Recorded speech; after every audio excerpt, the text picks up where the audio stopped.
उज्जैन से बिल्कुल लगे हुए हैं, आप जानते हैं। और वैसे तो हमारी स्थिति अभी बहुत ठीक है, 31 आज आए हैं, पर आपसे आग्रह है कि जो लॉकडाउन की रूपरेखा इंदौर और उज्जैन के लिए लागू होगी वही हमें भी करने की इजाज़त हो, क्योंकि हम प्रिकॉशनरी तौर पे चाहेंगे कि क्योंकि हम इतना जुड़े हुए हैं, आवाजाही बहुत है देवास में इंदौर से लोगों की, तो उसको प्रिकॉशनरी तौर पे इसको आपसे मांगती हूँ मैं। दूसरा, अमलतारा से एक हमारा केवल एकमात्र साधन है जहाँ हमारे पेशेंट जाते हैं, तो बहुत सारे जिलों के आपने उनमें जोड़े हैं अभी, तो मेरा आग्रह है कि हमारे कुछ बेड्स वहाँ पे देवास के लिए अगर आप रख लें, 50 हमें आईसीयू के बेड्स मिल जाए और 100 ऑक्सीजन बेड्स मिल जाते हैं अमलतास में, तो हम लोग थोड़ा सा सिक्योर महसूस करेंगे, क्योंकि हमारा एमजी हॉस्पिटल भरा हुआ है अभी, और क्योंकि जो आंकड़े दिख रहे हैं उससे ज़्यादा ही प्राइवेटली ट्रीटमेंट और आइसोलेशन में है। रेमडेसिविर और ऑक्सीजन का तो सभी दूर की प्रॉब्लम है, आपको मालूम है, रिपीट नहीं करना चाहूँगी, पर कल केवल 18 इंजेक्शन मिले हैं। हम लोगों को कम से कम 60 इंजेक्शन की बहुत ज़रूरत है, बहुत क्रिटिकल पेशेंट 60 हैं, तो एक कुछ आंकड़ा आप अगर तय कर देते हैं कि 50 हो या 100 इंजेक्शन देवास के लिए और ऑक्सीजन हमारे लिए अगर रिजर्व हो जाते हैं तो रिलीफ हो जाएगा हमारे लिए।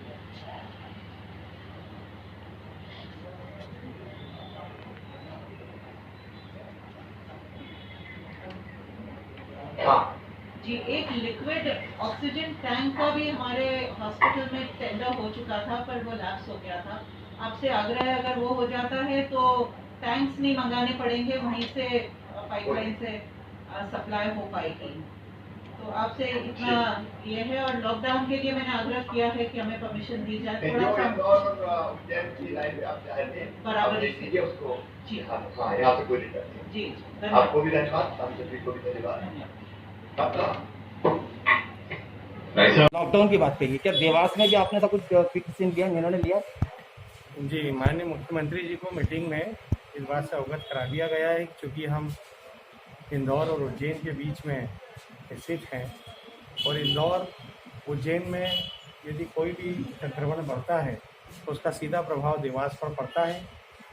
माननीय मुख्यमंत्री जी ने निर्देशित किया है कि इंदौर और उज्जैन की परिस्थिति को देखकर लॉकडाउन से संबंधित निर्णय देवास की क्राइसिस मैनेजमेंट कमेटी ले सकती है। यदि आवश्यकता पड़ी तो देवास में भी लॉकडाउन के लिए निर्णय लिया जाएगा। लोगों की जान कीमती है, जान है तो जहान है। लोगों की जान बचाने के लिए जो जो निर्णय लिए जाना आवश्यक होंगे, जिला प्रशासन, मध्य प्रदेश सरकार और हम सब जनप्रतिनिधि मिलकर वो निर्णय लेंगे।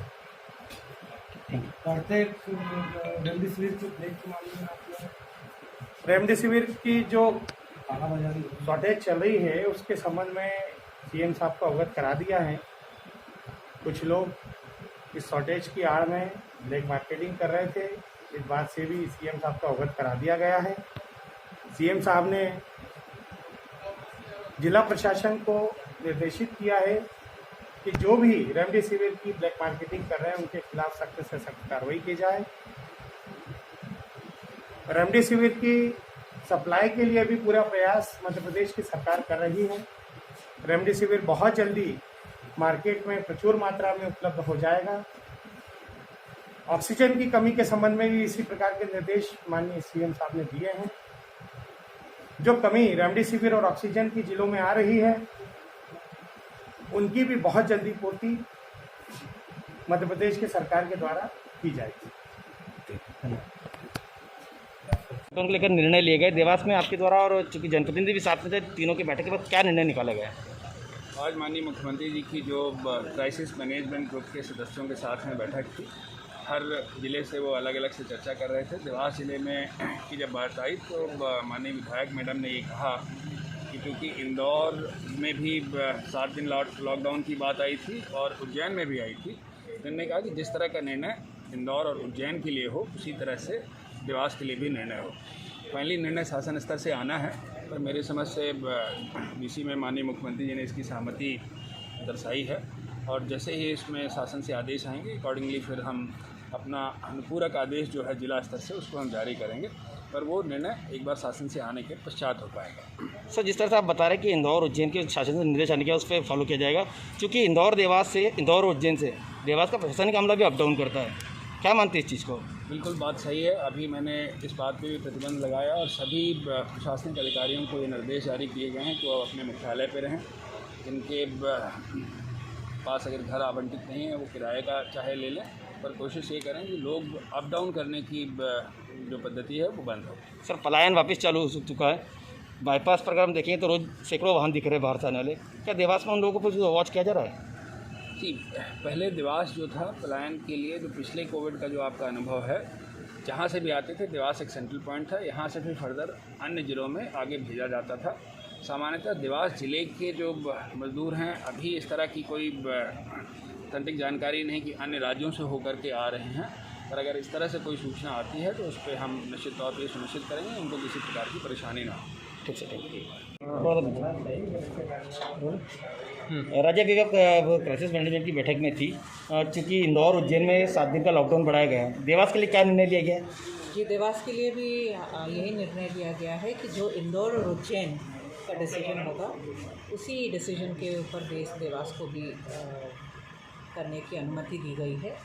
और अभी कलेक्टर साहब इसको पूरा वर्कआउट करेंगे, क्योंकि अभी पूरी नियम नहीं आए हैं। अभी इसको वर्कआउट पूरा करके और कलेक्टर साहब इसको की घोषणा करेंगे, जो भी बारीकी से इसको नियम तय किए जाएंगे। अरे सीएम द्वारा लिखी वीसी में एक तो ऑक्सीजन की बात कही मुख्य मुद्दा और इंजेक्शन की बात कही। क्या देवास में पिछले 4 दिनों में जो इंजेक्शन है उसका आंकड़ा है अपने पास कुछ? बिल्कुल है, उसकी पूरी रजिस्टर मेंटेन कर रहे हैं। मैंने ही कलेक्टर साहब से बोला था कि जितने इंजेक्शन्स आ रहे हैं और वो किन पेशेंट्स को दिए जा रहे हैं और किस रेट में दिए जा रहे हैं, इसका पिछले 2 दिन से रिकॉर्ड रखने के लिए बोला गया है। पूरा रजिस्टर रखा है इन मेडिसिन की दुकानों ने और इनको चेक हो रहा है। पूरे ही प्रदेश में इस इंजेक्शन की कमी आ रही है, केवल देवास ही नहीं है, पर ये देखना है कि जितनी ज़रूरतमंद है उनको ही दिया जाए। क्योंकि अभी ऐसा हो रहा था कि कोई भी पॉजिटिव होता है उसके लिए प्रिस्क्राइब किया जा रहा था। ये एक बहुत ही सीरियस पेशेंट को 20% लंग्स इफ़ेक्ट हो उसके बाद उसको देने के लिए ये प्रिस्क्राइब होना चाहिए। तो ये डॉक्टर्स के लिए भी अब नियम आए हैं, तो डॉक्टर्स भी इसको फॉलो करेंगे और थोड़ी बहुत हमें सप्लाई भी बढ़ा दी जाएगी, क्योंकि माननीय मुख्यमंत्री जी कोशिश कर रहे हैं। बहुत बड़ी संख्या में प्रदेश में इंजेक्शन्स बुलवाए हैं उन्होंने। मुझे लगता है 1-2 दिन में इसकी थोड़ी सी जो दबाव है मांग को लेके वो कम हो जाएगा। राजा अंतिम सवाल, बीसी में आप ऑक्सीजन के लेकर जो चर्चा हुई, क्योंकि जिला चिकित्सालय में व्यवस्था ही नहीं, आपने कहीं ना कहीं अमलतास की गुहार लगाई है। क्या अमलतास में कभी ऑक्सीजन की स्थिति अपन देख ही रहे कि बराबर नहीं बाकी भी? मैंने अमलतास में तो बेड्स रिजर्व करने की मांग की थी आईसीयू में, और ऑक्सीजन बेड्स अमलतास में रिजर्व करने की सीएम साहब से मांग की है और ऑक्सीजन के लिए भी मांग की है और एक लिक्विड ऑक्सीजन टैंक भी अपने हॉस्पिटल के लिए मांगा है। तो सिलेंडर्स के ऊपर हमें निर्भर नहीं रहना पड़ेगा, तो उसके टेंडर के लिए भी मैंने मांग की है। ठीक है।